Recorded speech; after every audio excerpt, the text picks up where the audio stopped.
Okay, now today we are starting with the last chapter of FA 6, that is a valuation of shares and goodwill. Now, first of all, what's the meaning of goodwill and what's the meaning of the share?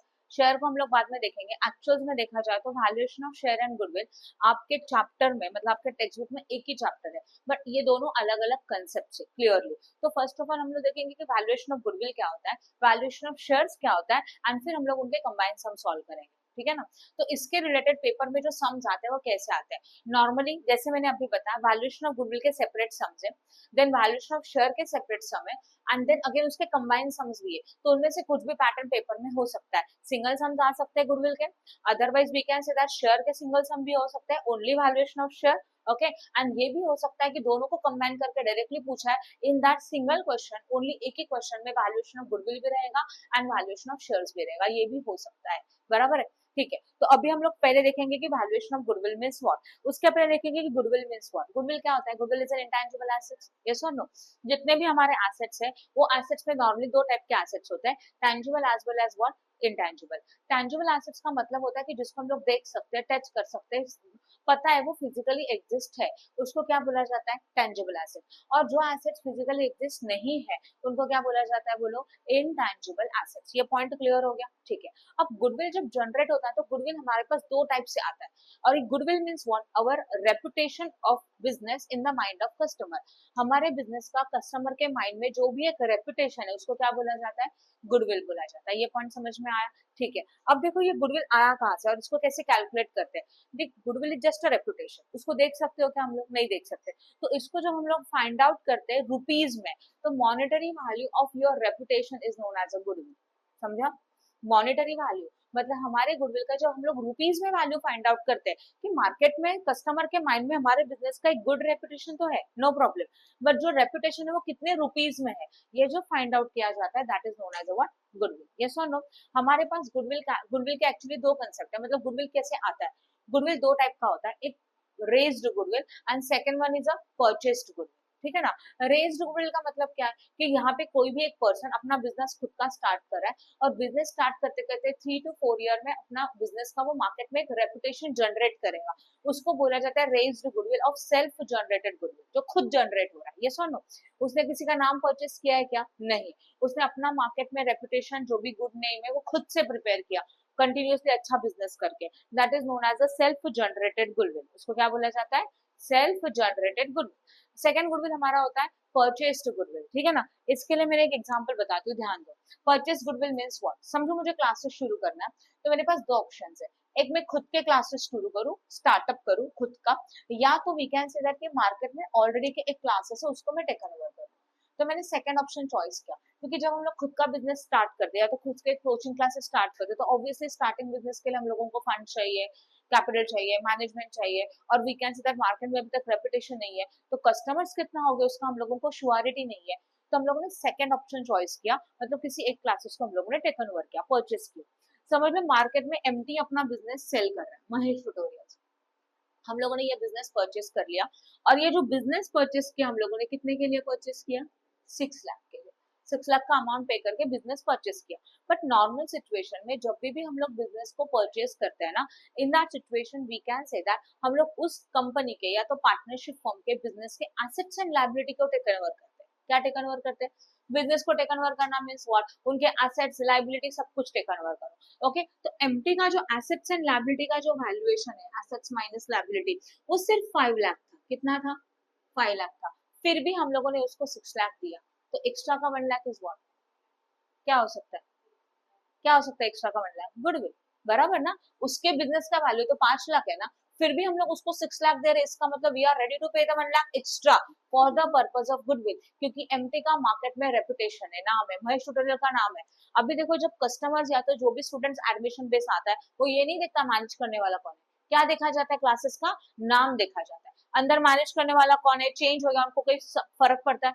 कौन teacher है, किसी एक single individual teacher के नाम से classes चलते हैं क्या? नहीं चलते. एमटी ट्यूटोरियल में बस महेश ट्यूटोरियल हम लोग नाम देखते हैं. वहां पे ये नहीं देखा जाता कि साइंस के लिए कौन सिखा रहा है, मैथ्स के लिए कौन सिखा रहा है, पर्टिकुलर कौन टीचर है उसके नाम से एडमिशन होते हैं क्या? नहीं. तो ये बिजनेस का इनका जो नाम है, इन्होंने बिजनेस समझो हम लोगों को सेल भी किया. तभी भी इनके नाम के वजह से इन फ्यूचर हम लोगों को एक्स्ट्रा प्रॉफिट हो सकता है कि नहीं हो सकता? Okay, that extra profit is known as a super profit. उस प्रॉफिट को क्या बोला जाता है? Super profit. तो इन शॉर्ट व्हाट, कि अगर महेश ट्यूटोरियल के बिजनेस का वैल्यू सिर्फ 5 लाख था, then only we are ready to pay the 6 lakh, तो वी कैन से दैट जो एक्स्ट्रा का 1 लाख हम लोग पे कर रहे हैं ना, that is known as a what? Goodwill. समझा जो मैंने बताया? ओके, क्लियर हो रहा है? तो इसको बोलते हैं परचेस्ड गुडविल। जहां पे मैंने गुडविल को परचेस्ड किया, एक्स्ट्रा पेमेंट करके गुडविल को परचेस किया, that is known as a what? Purchased goodwill. I hope no doubt in this. समझा कंसेप्ट क्या है वो? ठीक है। तो गुडविल दो तरीके से वैल्यू किया जाता है, एक अपना सेल्फ जनरेटेड होता है, सेकंड हम लोग अगर बिजनेस को परचेस करें उसके साथ हम लोग गुडविल भी परचेस करते हैं, and that is known as a what? Purchased goodwill. दोनों में से कुछ भी हो सकता है। नाउ इन दिस चैप्टर हम लोग ये देखेंगे कि ठीक है, गुडविल का वैल्यू 1 लाख डिसाइड किया, बट कैसे, कौन से बेसिस के ऊपर, तो उसके मेथड्स हम लोग देखेंगे। क्लियर हो रहा है? तो this chapter is a valuation of goodwill. समझा? ओके, अब वैल्यूएशन ऑफ गुडविल करने के लिए हमारे पास दो मेथड्स है।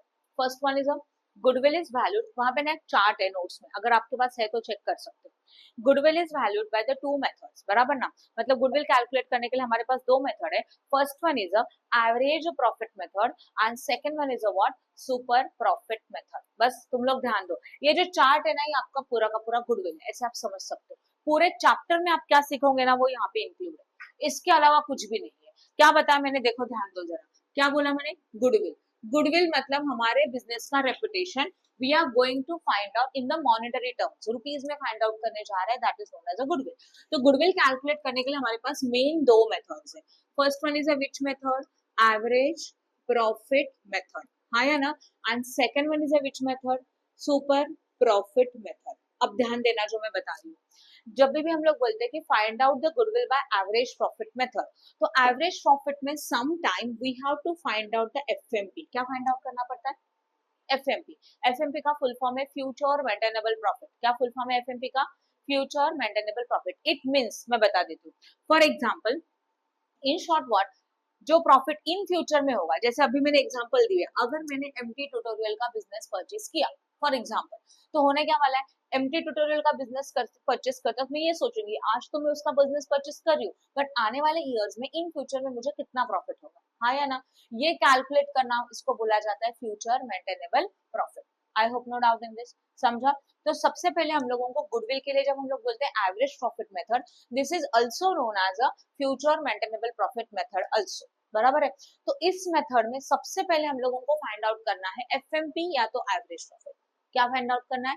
एफएमपी या तो average profit. See, in your question we are having some situations, हमारे क्वेश्चन में ना कुछ सिचुएशंस है और कुछ एडजस्टमेंट्स है, वो एडजस्टमेंट है तो एफएमपी फाइंड आउट करना है। क्या फाइंड आउट करना है? एफएमपी। कैसे फाइंड आउट करना है मैं बताऊंगी, बट अगर वो सिचुएशन और वो एडजस्टमेंट्स नहीं है, तो directly you can find out the what? Average profit. Clear हो रहा है? तो अभी हम लोग सबसे पहले देखते हैं कि एफएमपी इज व्हाट। एफएमपी का फुल फॉर्म मैंने क्या बताया था? Future maintainable profit. Okay, wording से ही पता चलता है, we are going to find out what is the profit will be in a future, हम लोग ये निकाल रहे हैं, ठीक है? बट ये प्रॉफिट हम लोग कौन से बेसिस के ऊपर निकालेंगे? This is calculated on the basis of the past year profit. किसके बेसिस के ऊपर निकाला जाता है? पास्ट ईयर्स प्रॉफिट के ऊपर निकाला जाता है। If assume that in your question 4 years profit is given, how many years profit is given? दिया है, इसको बोलते हैं प्रॉफिट। इस प्रॉफिट को बोला जाता है profit before adjustment and before tax. क्या बोला जाता है इसको? Profit before adjustments and before tax. Obviously assume करो कि बिफोर टैक्स ही है, बाद में हम लोग लास्ट में टैक्स को माइनस करेंगे। तो ये ऐसा प्रॉफिट है जो ऑलरेडी क्वेश्चन में दिया है, and this is a profit given for the last years. It may be for 3 year, it may be for 4 year, और it may be for 5 year. 3 to 4 कितने भी ईयर्स का हो सकता है। अभी हम लोग एज्यूम करेंगे कि हमारे पास इंफॉर्मेशन अवेलेबल है ओनली कितने ईयर्स का? 4 ईयर्स का। ठीक है, ये प्रॉफिट यहाँ पे अवेलेबल है, समझ लो।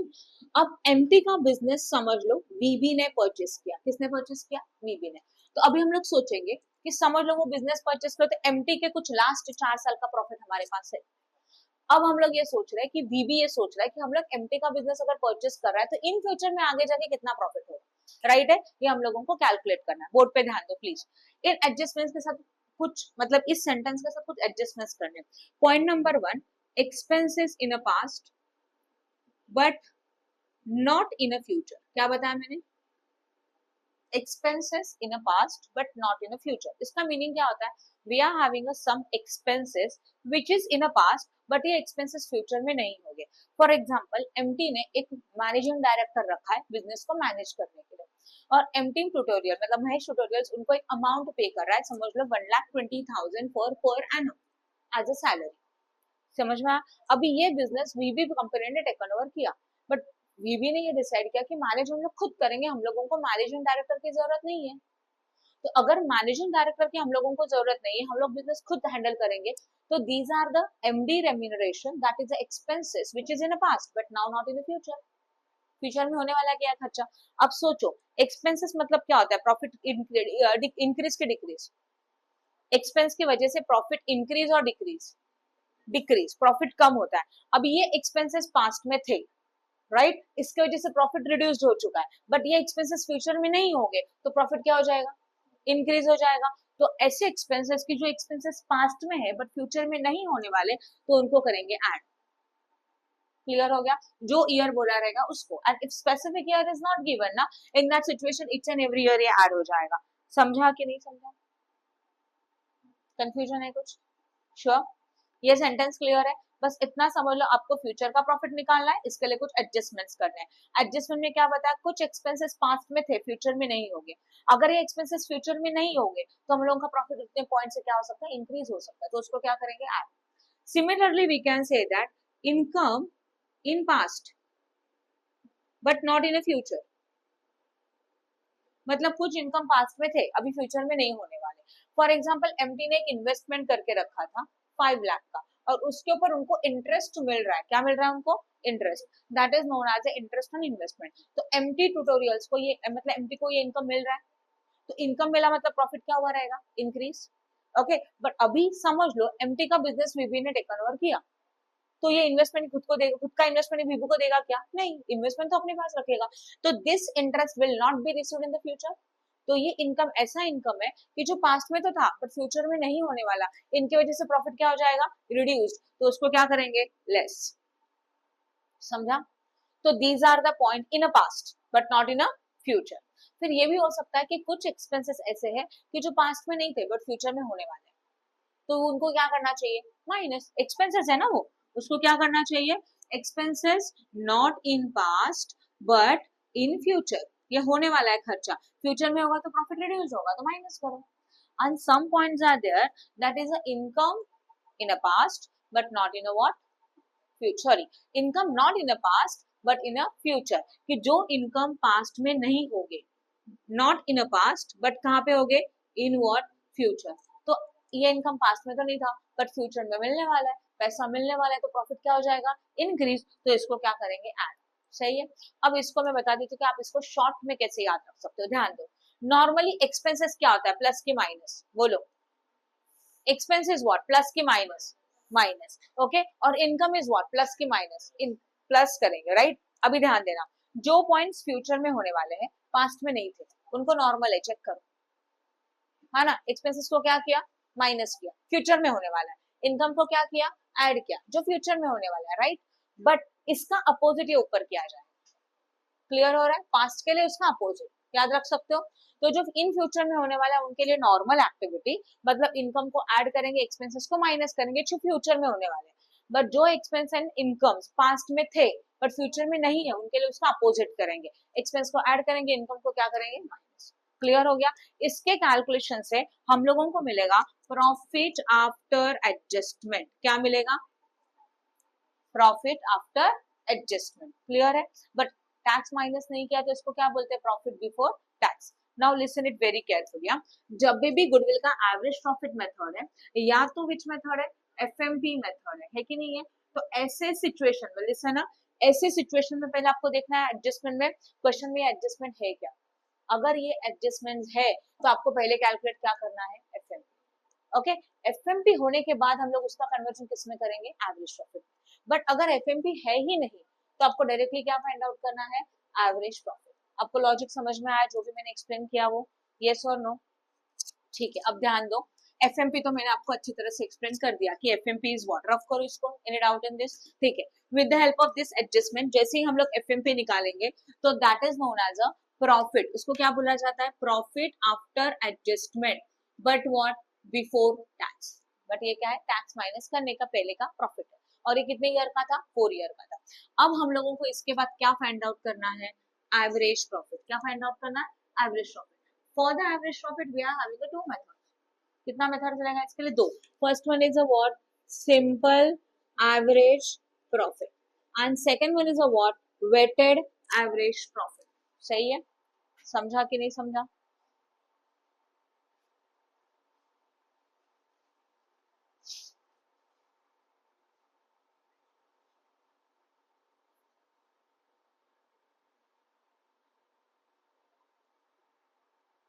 Okay okay.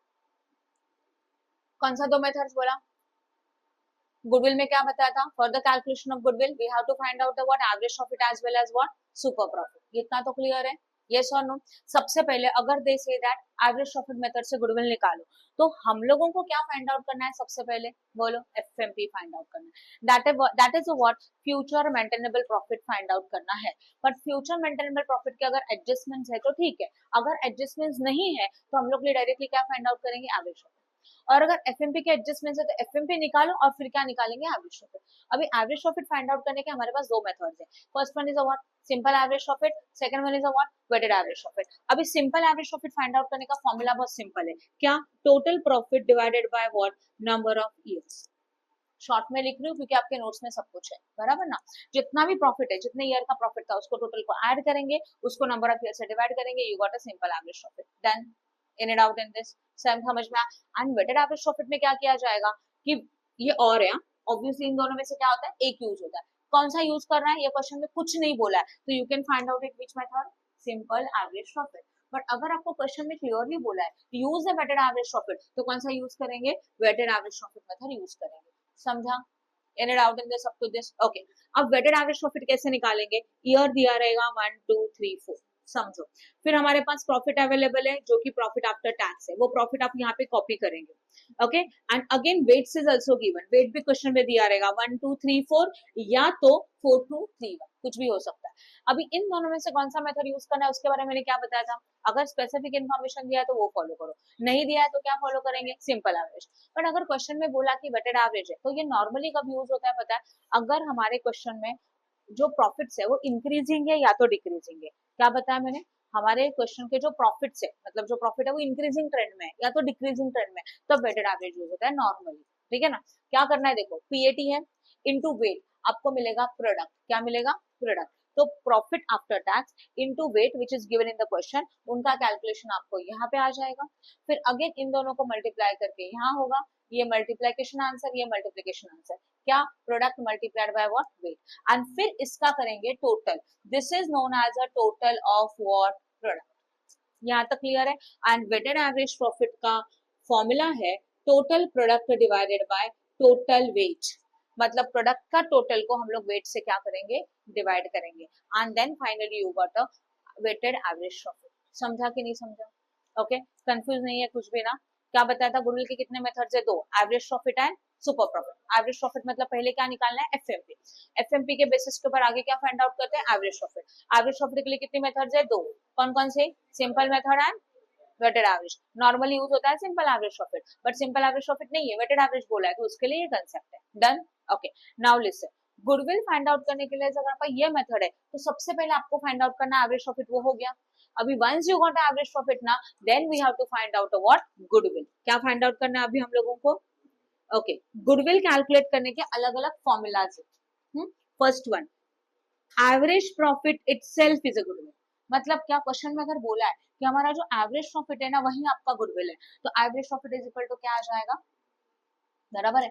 अगर क्वेश्चन में बोला है नंबर ऑफ ईयर्स परचेज, क्या बोला है, नंबर ऑफ ईयर परचेज, मतलब टाइप कौन सा बोला है, गुडविल कैलकुलेट करना है by the method of number of year of purchase, तो फॉर्मूला बनेगा goodwill is equal to average profit multiply by number of years purchase.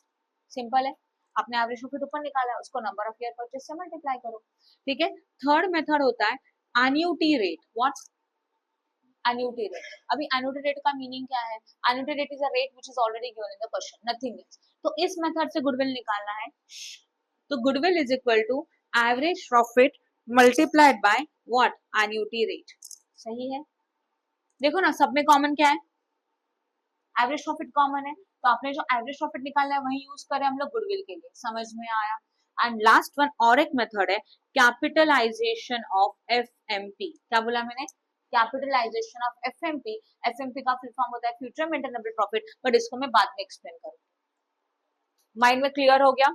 Goodwill के कितने मेथड हो सकते हैं, एक तो एवरेज प्रॉफिट, या तो बोलो एवरेज प्रॉफिट या तो super profit. Average profit method में क्या निकालना है, पहले एवरेज प्रॉफिट, मतलब एवरेज प्रॉफिट मतलब ही what, FMP.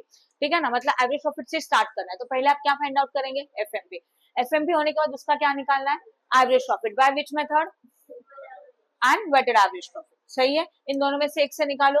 Once you got average profit we are going to find out the goodwill. Goodwill calculate करने के लिए कितने टाइप्स दिख रहे हैं अलग अलग, 1 2 3 4, इनमें से जो पूछेंगे वो करना होगा। राइट है, कुछ ना कुछ मेथड दिया ही रहेगा कि find out the goodwill by this method. तो अगर बोला है कि average profit itself is a goodwill, तो वही आपका गुडविल है।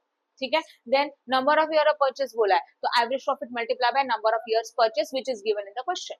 Annuity rate is also given, तो average profit multiply by annuity rate. And this method capitalization of FMP, इसके खुद के 4 स्टेप है, वो मैं सबसे लास्ट एक्सप्लेन करूंगी। I hope no doubt in this. तो goodwill by average profit method is over. ठीक है, इसको रफ करूं। Okay, now we are starting with the goodwill by super profit method. Okay, तो अभी तक हम लोगों ने देखा था कि गुडविल फाइंड आउट करने के लिए हमारे पास दो मेथड्स हैं, average profit method as well as what, super profit method. Average profit method से गुडविल फाइंड आउट करने के लिए पहले FMP, then average profit and then goodwill. Okay, similarly when you find out the goodwill by super profit method, again first of all we have to find out the super profit। बराबर ना, अगर आपको goodwill निकालना है तो पहले उसके लिए क्या चाहिए, सुपर प्रॉफिट चाहिए। सुपर प्रॉफिट कैलकुलेट करने के we are having a 5 steps, not a method. Methods क्या होता है ना, करे या ना करे, मतलब ऑप्शंस होते हैं कि ये मेथड पूछा, वो मेथड पूछा, फर्स्ट सेकंड थर्ड फोर्थ। ये स्टेप्स है। स्टेप मतलब आपको कंपलसरी ये 5 स्टेप कंप्लीट करने ही होंगे। After the calculation of this 5 step you are getting a super profit, and once you got a super profit we got a goodwill. समझ में आया। ओके, तो सुपर प्रॉफिट कैलकुलेट करने का पहला step, find out the average profit. And average profit कैसे find out करना है हम लोगों ने इस मेथड में देखा, simple average profit as well as what, weighted average profit and FMP. ये सेम कैलकुलेशन से आपको क्या करना है, first step we have to complete, that is average profit method. Done, clear है, समझा यहाँ तक। तो सुपर प्रॉफिट कैलकुलेट करने का first step, find out the average profit, it is as per the average profit method. Okay, second one is about capital employed. What is the meaning of capital employed? Capital employed means the amount which is invested in your business, उसको बोलते हैं capital employed. Now see, capital employed find out करने के दो approaches है। आप कोई भी approach use करो, your answer will be the same, कोई फर्क नहीं पड़ेगा। तो first approach is a liability approach and second approach is a assets approach. Okay, when in your question complete balance sheet is available, complete information of balance sheet है, तो हम लोग use करेंगे एसेट्स अप्रोच। ओके, बट अगर assets का information ही नहीं है, only liability information is given, तो we have to use which approach, liability approach. समझा, once again I am repeating, capital employed find out करने के मतलब हम लोगों ने बिजनेस में कितना इन्फॉर्मेशन, मतलब कितना हम लोगों ने अमाउंट इन्वेस्ट किया है, that is a capital employed, कितना यूज हो रहा है, उसके फाइंड आउट करने के लिए हमारे पास दो मेथड्स है। Which one, liability approach as well as what, assets approach. ये दो पॉइंट क्लियर हो रहा है। ओके, अगर हमारे पास एक कंप्लीट बैलेंस शीट है पूरा का पूरा, तो we have to use which approach, assets approach. Yes और नो, बट अगर हमारे पास कंप्लीट बैलेंस शीट नहीं है, only selected information is given, हो गया,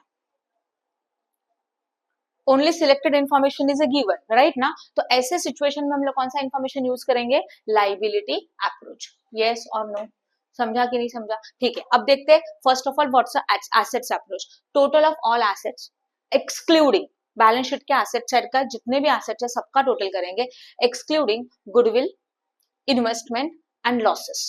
गुडविल पता है आपको, investment means non current investment and losses, all this points are what, excluded. इनका सबका टोटल किया जाएगा, उसमें से हम लोग माइनस करेंगे आउटसाइडर लाइबिलिटी। क्या माइनस करेंगे बोलो, आउटसाइडर लाइबिलिटी। आउटसाइडर लाइबिलिटी मतलब आपको बैलेंस शीट याद आ रहा है, यहाँ ध्यान दो, this is your complete balance sheet, यहाँ पे लाइबिलिटीज होते हैं, यहाँ पे क्या होते हैं, एसेट्स होते हैं। एसेट साइड में यहाँ गुडविल होगा, ये नॉन करंट इन्वेस्टमेंट्स है, एंड यहाँ के लॉसेस, इनको सबको छोड़ो, बाकी के जितने भी एसेट्स है सबका टोटल। अब टोटल करते वक्त consider the always a market value, if market value is not given consider which value, book value. हो गया पॉइंट नंबर 1। इनमें से माइनस करना है आउटसाइडर लायबिलिटी। अब लायबिलिटी साइड में देखेंगे तो यहाँ होता है शेयर कैपिटल, यस और no, reserves and surplus, secure loan, unsecure loan, current liability and provision, this is your liability side. इनमें से share capital and reserve and surplus छोड़ दो, all other liabilities is known as outstanding liability. Clear हो रहा है? Debenture, bank loan, loan, term loan, creditor, bill payable, provision for tax, propose dividend, outstanding expenses, ये सारे points liability में आते हैं और वो यहाँ रहेंगे। तो एसेट्स में से लाइबिलिटी को माइनस करने के बाद आपको ये आंसर मिलेगा and that is known as a capital employed by assets approach. I hope no doubt. Again liability में रिवाइज वैल्यू दिया रहेगा तो रिवाइज वैल्यू, नहीं दिया रहेगा तो which value? Book value. I hope no doubt in this. समझ में आ? गुड। अगर लाइबिलिटी अप्रोच यूज करना है तो क्या होगा? लाइबिलिटी से स्टार्ट करेंगे, तो एसेट्स अप्रोच यूज करते हो जो लाइबिलिटी को इग्नोर किया था वही कंसिडर करेंगे। See capital, reserve and surplus and gain on revaluation. ये न्यू पॉइंट है। रिवैल्यूएशन मतलब जब एसेट्स का रिवैल्यूएशन होता है उसमें प्रॉफिट हो गया तो वो ऐड किया जाएगा। ये 3 पॉइंट का total minus what? Losses, investments, non current asset, जो एसेट्स में से छोड़ दिया था वो क्या क्या पूरा का पूरा minus, and then ultimately you got a capital employed by which approach? Liability approach. I hope no doubt in this. बोलो फटाफट, क्लियर हो गया? हम लोग क्या फाइंड आउट करें? गुडविल। गुडविल के लिए कौन सा मेथड है? Super profit. उसके लिए क्या चाहिए? Super profit. Super profit calculate करने के कितने स्टेप्स है? 5। पहला average profit, same as the average profit method. Second one is a capital employed. Liability approach या तो assets approach. Okay, once you calculate capital employed, next one is average capital employed. ठीक है, average capital employed करने के लिए A and B दो है, दोनों में से एक मेथड यूज होता है। नॉर्मली बी यूज होता है। कौन सा यूज होता है? बी। ठीक है, स्पेसिफिक इन्फॉर्मेशन दिया रहेगा तो ये। अभी देखो क्या है, average capital employed is equal to capital employed जो आपने ऊपर फाइंड आउट किया multiplied by half of the profit of current year. Current year का जितना भी प्रॉफिट है उसका हाफ को क्या करेंगे? Minus. Okay, then you got average capital employed, and second is very easy, average capital employed is equal to capital employed। मतलब point number 2 में आप लोगों ने जो कैपिटल एम्प्लॉयड फाइंड आउट किया वही आपका एवरेज कैपिटल एम्प्लॉयड है। बस ये स्टेप में पॉइंट नंबर बी अगर आप यूज कर रहे हो तो वहां पे नीचे कंपलसरी एक नोट लिखना है। क्या नोट लिखना है? It is assume that profit is withdrawn during the year. हम लोगों ने पूरा प्रॉफिट निकाल लिया ड्यूरिंग द ईयर का, तो जो भी बचा है वो एवरेज कैपिटल एम्प्लॉयड बचा है। क्लियर हो गया? Any doubt in this? समझा? तो नॉर्मली हम लोग यही यूज करेंगे, सेकंड वाला बी, जितना कैपिटल एम्प्लॉयड आया वही हमारा एवरेज कैपिटल एम्प्लॉयड है। क्लियर हो गया? ठीक है, फिर आता है देखो fourth step, what? Normal profit. Normal profit का फॉर्मूला क्या है? Average capital employed into NRR upon 100। Average capital employed which is calculated in the step number 3 वो यहाँ यूज होगा, इनटू NRR का फुल फॉर्म है नॉर्मल रेट ऑफ रिटर्न। अगर आप कोई भी एक बिजनेस करते हो तो उस बिजनेस में आपको कुछ अर्न करते हो कि नहीं? अर्निंग होता है कि नहीं? उस अर्निंग के रेट को बोला जाता है नॉर्मल रेट ऑफ रिटर्न। आपने देखा होगा कि नॉर्मल हम लोग बोलते हैं कि इस टाइप के बिजनेस में हमारे पास 10% रिटर्न तो है ही है, 5% रिटर्न तो है ही है, ऐसे बोलते हैं हम लोग। तो that all type of return is known as what? Normal rate of return. And normal rate of return का जो परसेंटेज है ना, that is always given in the question. ये पॉइंट समझ में आया? ओके, तो and it is in a percentage, that's why NRR upon 100 because ये percentage में होता है। समझा कि नहीं समझा? Next one, once you got a normal profit you have to find out the super profit। super profit wording से clear हो रहा है, because of your good type of business, हमारा बिजनेस अच्छा है, मार्केट में रेपुटेशन अच्छा है, इसलिए हम लोग बिजनेस में एक्स्ट्रा कमा रहे हैं, उसको क्या बोलते हैं? सुपर प्रॉफिट बोलते हैं। तो सुपर प्रॉफिट का फॉर्मूला क्या है? बोलो, average profit multiplied by what? Sorry, average profit minus normal profit. तो एवरेज प्रॉफिट जो आपने फर्स्ट स्टेप में निकाला था, देन फोर्थ स्टेप वाला नॉर्मल प्रॉफिट, दोनों को माइनस करो, आपको मिल जाएगा एवरेज प्रॉफिट। मतलब हम लोग कितना अर्न कर रहे हैं। नॉर्मल प्रॉफिट मतलब उस टाइप के बिजनेस में से इतना मिल सकता है, तो जो आपने एक्स्ट्रा कमाया that is known as what? Super profit. yes or no? and once you got a super profit you can find out goodwill by any one of this method, इनमें से कुछ भी जो क्वेश्चन में बोला रहेगा। If they say that find out the goodwill by number of year of purchase, तो goodwill is equal to super profit multiply by number of year of purchase. क्योंकि ये मेथड कौन सा है? सुपर प्रॉफिट का है, तो यहाँ पे क्या यूज हो रहा है? Super profit. अगर मेथड एवरेज प्रॉफिट का होता था तो क्या यूज होता था? Average profit. ये समझना जरूरी है। क्लियर हो गया? Then next one is what? Capitalization of super profit method. तो क्या करेंगे? Goodwill is equal to super profit multiplied by 100 upon what? NRR। ये क्लियर है? राइट जब भी कैपिटलाइजेशन वर्डिंग आता है तो देखो नॉर्मली समझो NRR 10% है। ओके, NRR तो उसको कैसे लिखते हैं? 10 अपॉन 100 लिखते कि नहीं? बट जब भी कैपिटलाइजेशन वर्डिंग आएगा उसको रिवर्स कर देने का, 100 अपॉन NRR। समझ में आया? तो फॉर्मूला को याद रख सकते हो। I hope no doubt in this. समझा? तो एक्चुअल्स में देखा जाए तो गुडविल हमारा जो पूरा डिपेंड है ना, वो completely this is a formula. समझे? मतलब कुछ भी यहाँ पे डेबिट क्रेडिट जर्नल एंट्री आपको कुछ नहीं मिलेगा।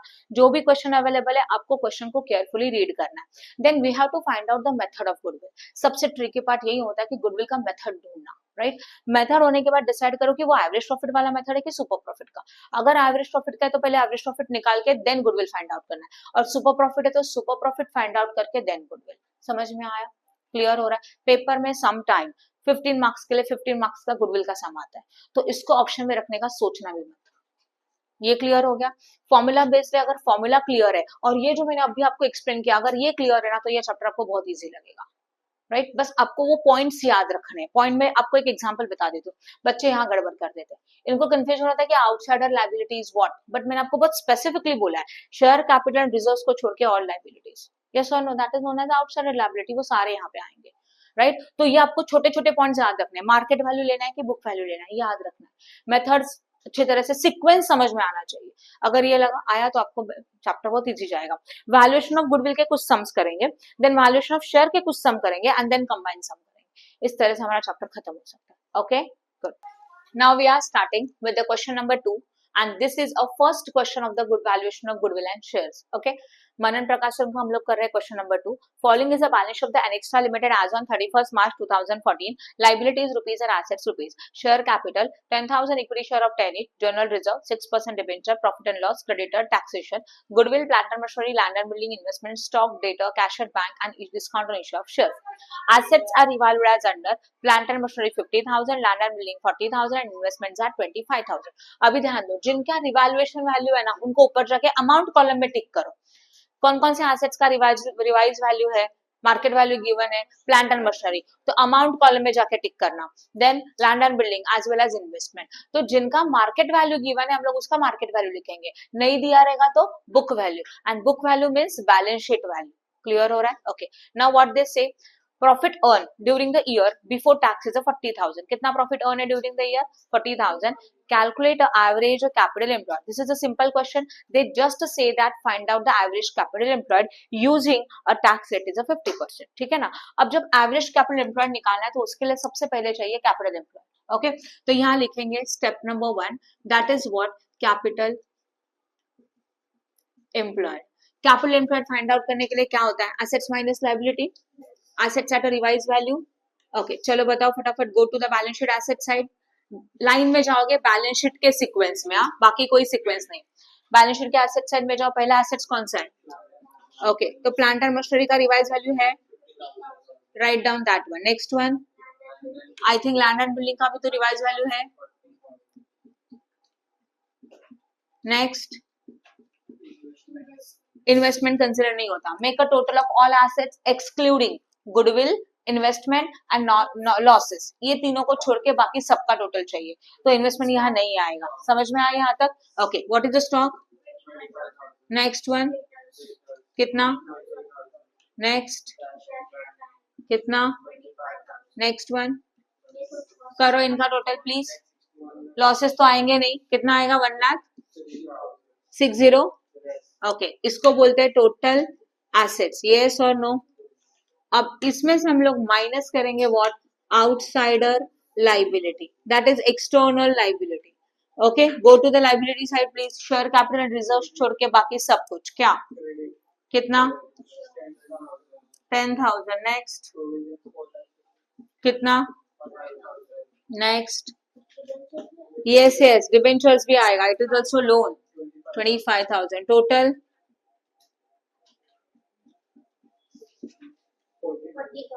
हाँ, तो 1,60,000 माइनस 40,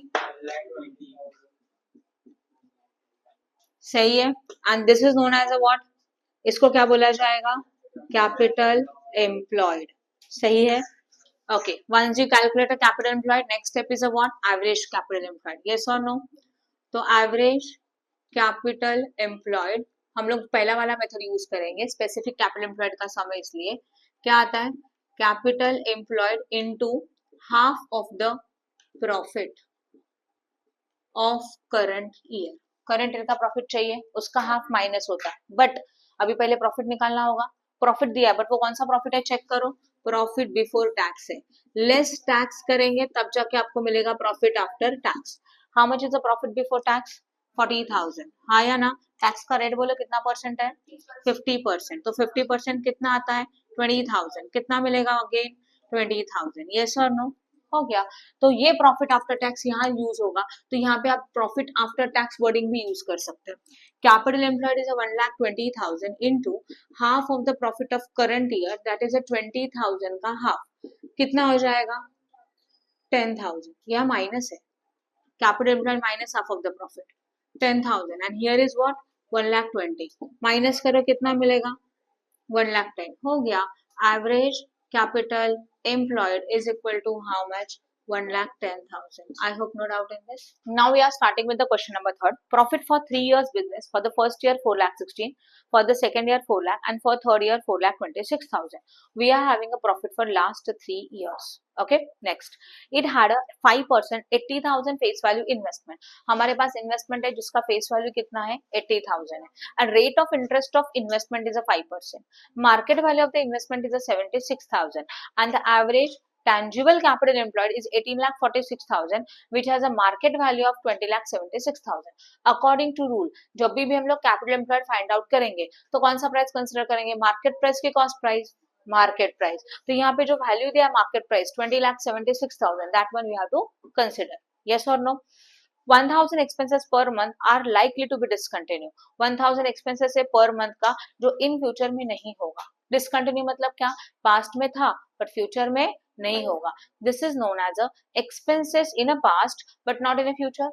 तो इसका अपोजिट क्या होता है, एक्सपेंस नॉर्मली क्या होता है माइनस, बट बोला था जो एक्सपेंसेस पास्ट में है बट फ्यूचर में नहीं है उनको क्या करेंगे उल्टा ऐड, वहां लिखो 1,000 के नीचे ऐड टेक्स्ट बुक में। तो these are the expenses should be add. Tax rate 50%, NRR given 9%, calculate the amount of super profit. तो इस क्वेश्चन में उन्होंने क्या फाइंड आउट करने के लिए बोला है, सुपर प्रॉफिट, यस और नो, है ना। तो सुपर प्रॉफिट फाइंड आउट करने के कितने स्टेप्स है, 5। पहला क्या चाहिए, एवरेज प्रॉफिट, करे स्टार्ट। ओके, तो first step we have to find out average profit. Average profit के लिए पहले क्या चाहिए होता है, FMP, है कि नहीं है, okay. But FMP find out, देखो FMP दो तरीके से फाइंड आउट कर सकते हैं, 1 2 3 4 5 ईयर्स लिख के, अदरवाइज एवरेज प्रॉफिट के साथ।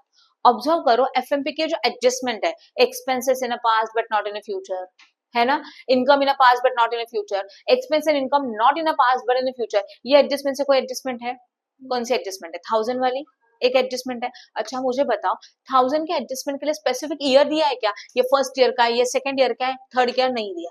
तो ऐसे सिचुएशन में कि अगर हमारे पास कोई स्पेसिफिक ईयर नहीं है, इसका मतलब 1,000 का एडजस्टमेंट तीनों ईयर में करना है, यस और नो।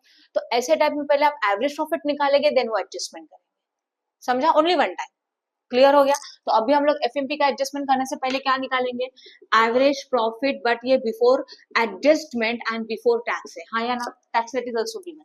चलो बताओ कैसे निकलेगा, total profit divided bye number of years. आप मुझे प्रॉफिट बोलोगे कितना, 4,16,000 प्लस 4 लाख, देन 4,26,000, इस तीन ही है ना, डिवाइडेड बाय व्हाट 3, करो आंसर बताओ डायरेक्टली। हाँ, now please concentrate, 4,14,000, this is known as average profit but what after adjustment but what before tax, हाँ या ना, नहीं आफ्टर एडजस्टमेंट नहीं लिख सकते, सेम वही अमाउंट है क्योंकि हम लोगों ने सिर्फ एवरेज प्रॉफिट निकाला। तो this is a average profit, again यही निकाला ना हम लोगों ने, before adjustment before what tax, यहाँ तक समझा। अब एडजस्टमेंट करेंगे, कौन सा एडजस्टमेंट, 1,000 वाला। This is expenses in the past but not in the future, तो इसको क्या करते हैं ऐड, एक्सपेंसेस डिसकंटिन्यू, यस और नो। कितने एक्सपेंसेस, 1,000 पर मंथ का था, मल्टीप्लाई बाय क्या करेंगे 12, करो 1,000 मल्टीप्लाई बाय 12, 12,000 ऐड करो प्लीज।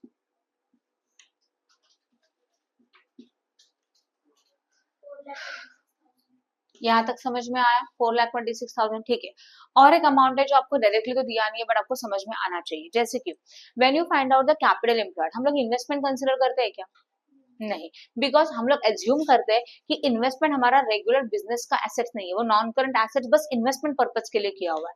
तो इसके ऊपर मिलने वाला जो इंटरेस्ट है ना, वो इंटरेस्ट को एज्यूम किया जाता है नॉन ऑपरेटिंग इनकम, क्या एज्यूम किया जाता है, नॉन ऑपरेटिंग इनकम। तो जरूरी नहीं है कि इन्वेस्टमेंट आज है तो नेक्स्ट कल भी रहेगा, तो this is known as a interest on investment, क्या बोलते हैं इस इनकम को, interest on investment. Now listen, interest on investment in a past but not in future.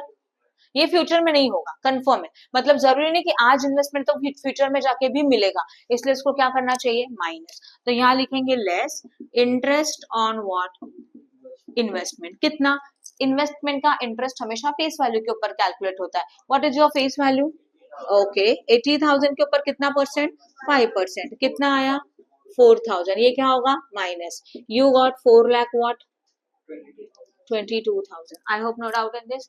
And this is known as a now average profit before tax because all adjustments are done. ये point समझ में आया, clear है. देखो हम लोगों ने पहले एवरेज प्रॉफिट निकाला फिर एडजस्टमेंट्स किया. इसका रीजन क्या था कि ये एडजस्टमेंट जो है ना कोई स्पेसिफिक ईयर के लिए नहीं है, राइट ना, ये सबके लिए था, ऑल ईयर के लिए था, इसलिए पहले एवरेज प्रॉफिट निकाल के एडजस्टमेंट्स किया, बराबर है. फिर वो था प्रॉफिट बिफोर टैक्स है. अब इसमें से हम लोग क्या माइनस करेंगे, टैक्स. कितना परसेंट है, 50. तो वो आएगा 4,11,000, सॉरी 2,11,000. तो remaining also this is known as average profit जो हम लोगों को चाहिए, मतलब कौन सा, आफ्टर टैक्स. तो इसको ऐसे लिखेंगे, पहला स्टेप हमारा हो गया, कौन सा था, average profit is equal to ₹2,11,000. I hope no doubt in this. For find out super profit first step is completed. Second step is what, capital employed, right है.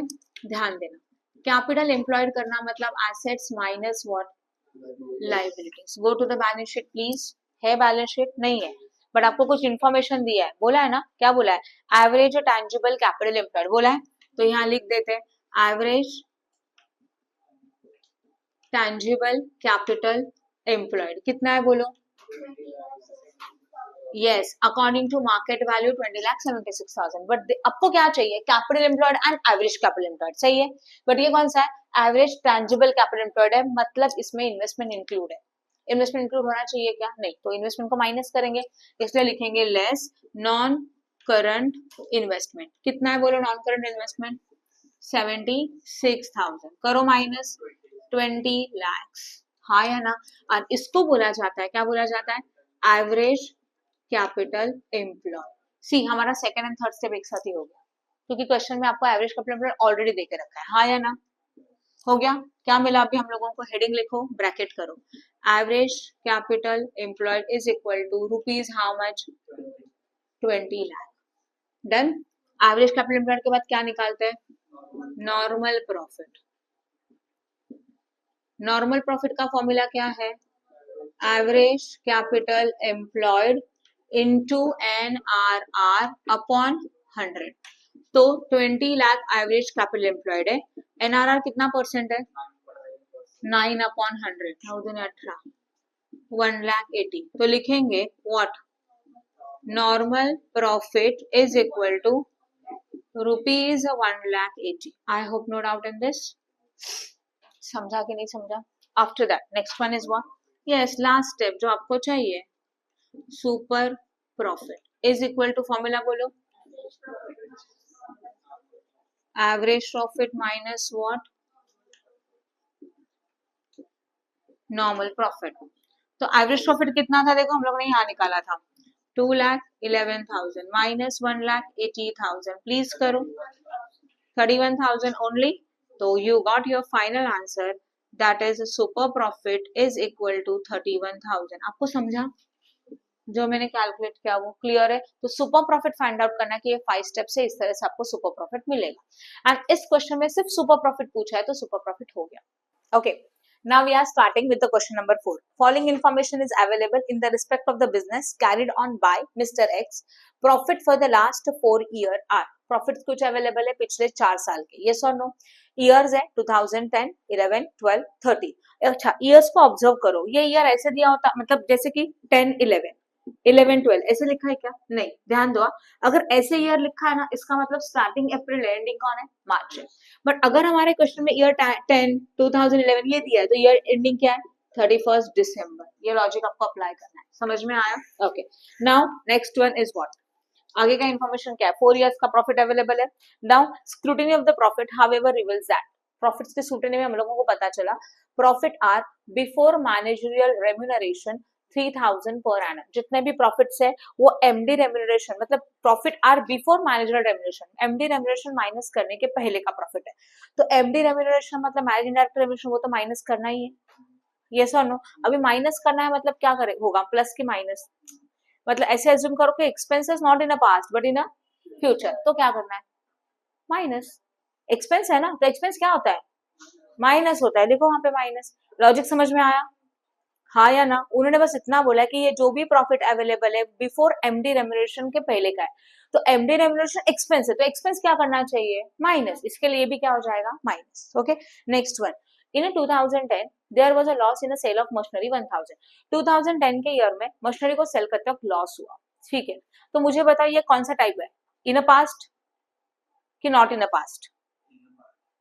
2010 में लॉस ऑफ मशीनरी हो गया, मतलब 2010 में हुआ था, अभी जरूरी है कि फ्यूचर में भी होगा, नहीं। तो this is known as expenses in the past but not in the future, तो इनको क्या करना चाहिए, ऐड। सही है ना, next one. The closing stock of 2011 is over valued by 1000। पहले मीनिंग समझ लो, क्लोजिंग स्टॉक ओवर वैल्यूड हुआ मतलब क्लोजिंग स्टॉक ज्यादा लिखा, ठीक है। कितने, कौन से ईयर में, 2011 में। तो स्पेसिफिक ईयर बोला है कि 2011 के ईयर में हम लोगों ने क्लोजिंग स्टॉक ज्यादा लिखा बाय 1000। Okay, no problem. पहले मुझे बताओ क्लोजिंग स्टॉक इनकम है कि एक्सपेंस है, इनकम। क्यों, ट्रेडिंग अकाउंट के क्रेडिट में आता है, तो उस ईयर के लिए तो इनकम है, तो आपने इनकम ज्यादा लिखा है, बट सच में है क्या, तो इसको क्या करना चाहिए, माइनस। तो प्लीज वहां पे मार्क करो माइनस। बट करंट ईयर का क्लोजिंग स्टॉक, 2011 का क्लोजिंग स्टॉक 2012 का क्या बन जाएगा, ओपनिंग स्टॉक। अभी ओपनिंग स्टॉक तो एक्सपेंस है, एक्सपेंसेस ज्यादा माइनस किए, तो अभी इसको क्या करेंगे, ऐड। समझा, ठीक है, लिखो वहां पे ऐड, याच अमाउंटला ऐड करायचं, राइट है, यस। इन 2011 1000 माइनस होगा, बट इन 2012 1000 ऐड होगा।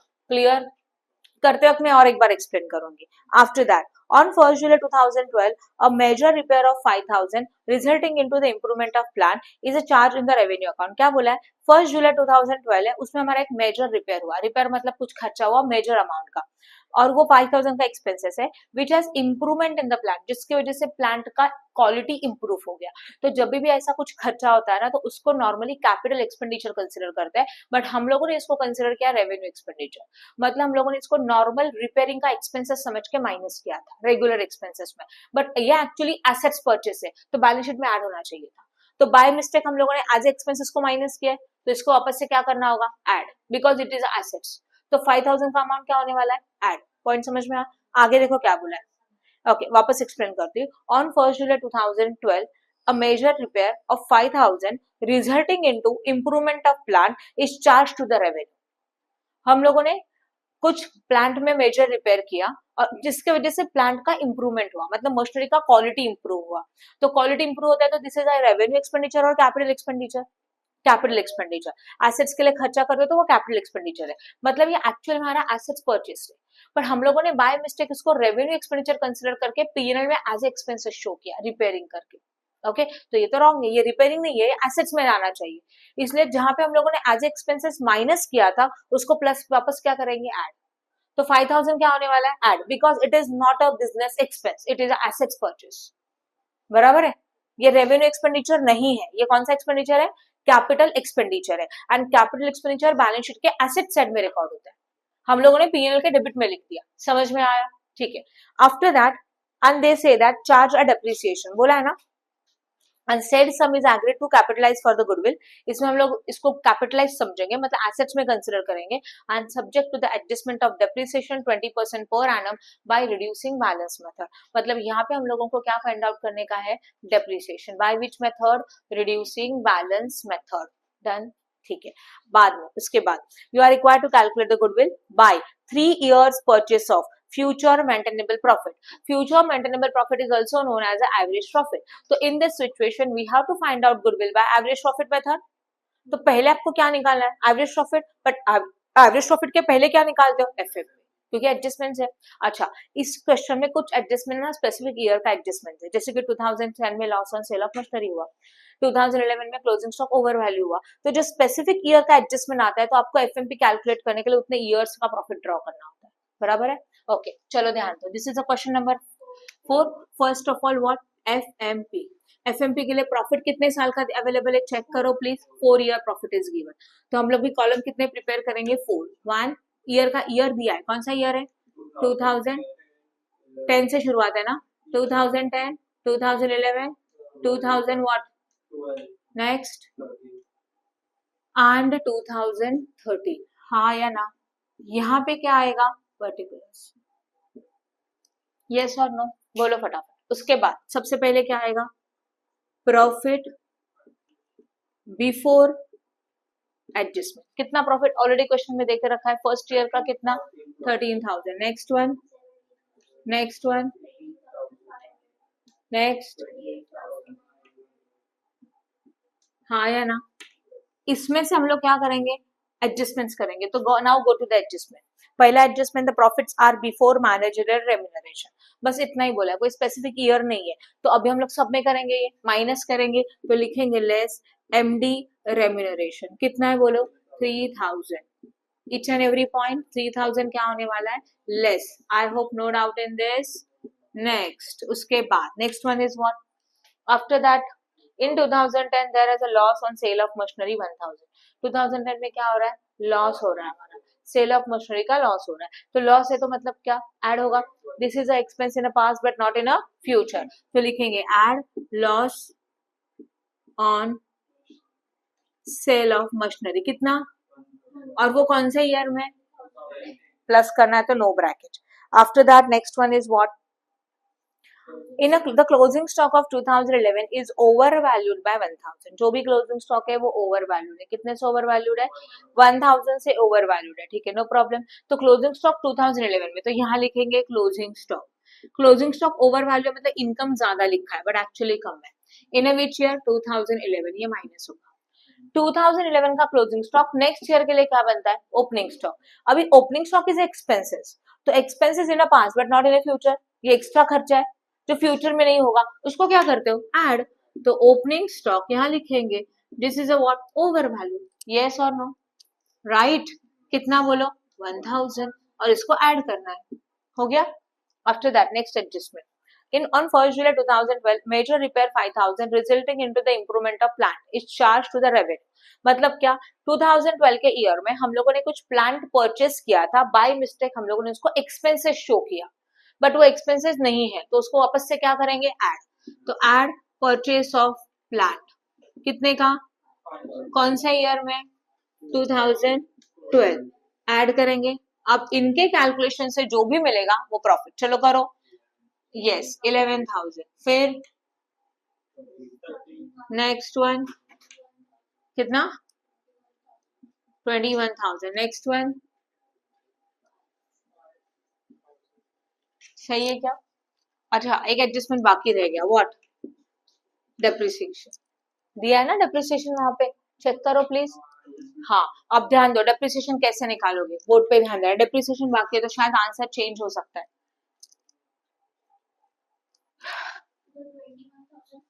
यहाँ पे हाँ, और लास्ट वाला राइट है क्या, राइट है ना, ठीक है। अब ध्यान दो प्लीज, डेप्रिसिएशन कब से होगा जिस डेट को आप एसेट परचेस करे उसके आगे, है ना, तो बोर्ड पे ध्यान देना, डेप्रिसिएशन के लिए हम लोगों को चाहिए cost, what is the cost of assets 5000, उसमें से हम लोग माइनस करेंगे depreciation for the year of 2012, 2012 में हम लोगों ने ये मशीनरी कब परचेस किया था ये प्लांट, बोलो 1st जुलाई, ओके, तो जुलाई से आगे डेप्रिसिएशन फाइंड होगा, जुलाई अगस्त सितंबर अक्टूबर नवंबर दिसंबर, कितने मंथ्स का आता है 6 मंथ्स का, तो 5000 मल्टीप्लाई बाय परसेंटेज बोलो, ओके तो 20% 6 मंथ्स के लिए करो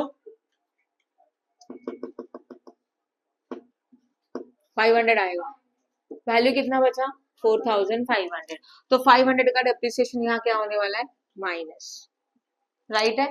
अब यहाँ पे जो डेप्रिसिएशन का मेथड है वो रिड्यूसिंग बैलेंस मेथड है, मतलब जो बैलेंस आता है उसके ऊपर डेप्रिसिएशन करना है, तो वहां पे आप लिखेंगे लेस डेप्रिसिएशन, यस और नो, किसके ऊपर 4,500 के ऊपर कितना percent 20%, that is how much, हाँ तो बैलेंस निकालने का जरूरत नहीं है, 900 का डेप्रिसिएशन माइनस करेंगे and now finally we got 11,000, then what 13,000, 21,000, 25,000 and this is known as profit what after adjustment, ये आफ्टर एडजस्टमेंट मिला। टैक्स देके रखा है क्या क्वेश्चन में, चेक करो प्लीज, पक्का नहीं है ना टैक्स।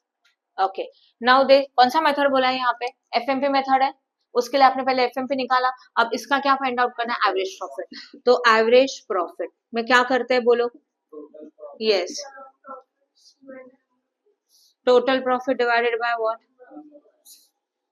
चलो बोलो कितना आएगा, 11,000 plus what, plus what, plus divided by what, चलो करो फटाफट, 70 डिवाइड बाय 4 करके बोला, ये क्या हुआ हमारा, which profit, average profit.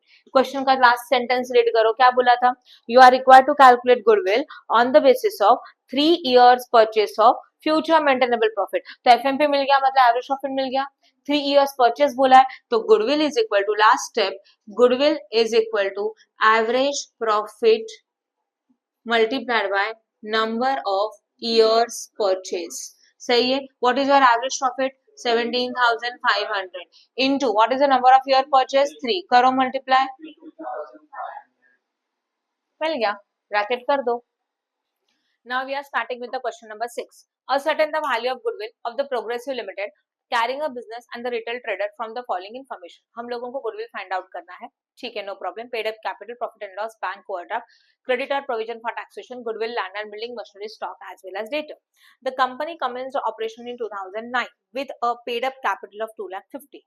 Okay, and the profit earned before providing for taxation. तो जो profit available है वो क्या है, before tax से, ठीक है, 2009 62,000, profits are given to 9, 10, 11, 12, 13, income tax 50%, average dividend paid by the company is a 12.5%, which is taken as a reasonable return expected on a capital investment in the business.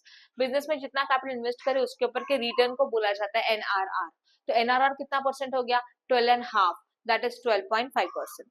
Then goodwill is calculated with the reference to the capitalization of maintainable profit. ये वो method है कि जो method मैंने अभी तक नहीं सिखाया, इवन एक्सप्लेन भी नहीं किया।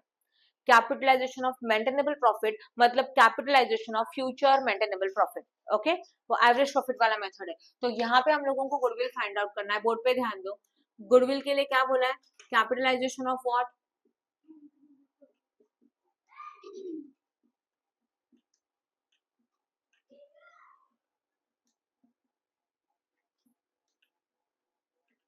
Maintainable profit is also known as a what, FMP, future maintainable profit. तो फ्यूचर मेंटेनेबल प्रॉफिट का गुडविल फाइंड आउट करना है कैपिटलाइज्ड करके। इसमें 4 स्टेप्स है एंड कंपलसरी ये चारों के चारों फॉलो करने पड़ते हैं। उसके अंदर का हमारा पहला स्टेप है व्हाट, एवरेज प्रॉफिट। वो कैसे निकालना है आपको पता है, एवरेज प्रॉफिट मतलब टोटल प्रॉफिट वही, बट ये बिफोर टैक्स है कि नहीं है, तो बिफोर टैक्स है तो नो प्रॉब्लम। चलो टोटल प्रॉफिट कर लो फटाफट, पहले फॉर्मूला क्या लिखेंगे बोलो, total profit divided by what, number of years. Total profit मतलब कितना, 62,000 बोलो अमाउंट, प्लस 64,000 प्लस व्हाट, जिनमें अमाउंट हाँ 71,000 प्लस व्हाट, ओके 85 ना, डिवाइडेड बाय 5, करो आंसर डायरेक्ट डिवाइड बाय 5 करके बताओ, डिवाइड बाय 5 करो, नहीं डिवाइडेड बाय 5 करो ना, हाँ कितना आया, 72,000, डायरेक्ट लिखा तो चलेगा। इसको बोलते हैं एवरेज प्रॉफिट और वो भी what, before tax, that is 72,000। इसमें से क्या माइनस करेंगे बोलो, कितना परसेंट है, यस 50% है। चलो करो 50%, 30 करो माइनस, एंड इसको क्या बोला जाता है, एवरेज प्रॉफिट आफ्टर टैक्स, सही है। अब हम लोग लिखेंगे average profit after tax is equal to 36,000, that is your average profit, nothing else. हो गया, this is a formula, this is a situation method of what, capitalization of FMP. तो पहला स्टेप हो गया एवरेज प्रॉफिट। सेकंड स्टेप हम लोगों को करना है कैपिटलाइजेशन ऑफ एफएमपी। मतलब एफएमपी मतलब ही होता है क्या, average profit into capitalization wording आया ना, तो उल्टा करने का याद है, 100 अपॉन NRR। तो व्हाट इज एवरेज प्रॉफिट बोलो, 36,000 into 100 upon NRR, I think 12.5, करो कैलकुलेट प्लीज, नहीं डायरेक्ट इंटू 100 है ना उसके बदले में 2,88,000, right? And this is known as a capitalization of what? Average 2,88,000. हो गया ये step. Third step, capital employed. What is the third step? Okay, capital employed मतलब पता assets minus liability. Go to the asset side please. Question के asset side में जाओ. क्या क्या assets है? गुडविल नहीं लेते, गुडविल छोड़ दो. लैंड एंड बिल्डिंग कितना? Then how much? 1 lakh. Revise value तो नहीं है किसी का, है ना? Stock how much? नेक्स्ट सबका टोटल,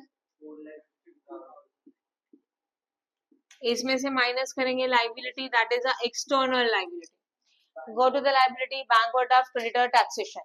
बीओडी कितना है? देन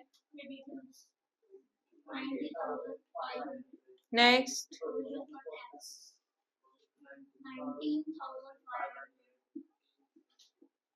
इनका टोटल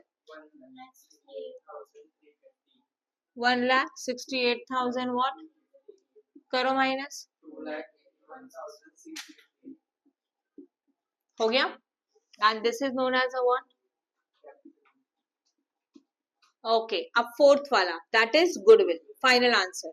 गुडविल का फॉर्मूला बनता है, ध्यान दो, capitalisation of FMP minus capital employed. In short second step का आंसर माइनस थर्ड स्टेप का आंसर. ये फोर्थ फॉर्मूला बना, राइट?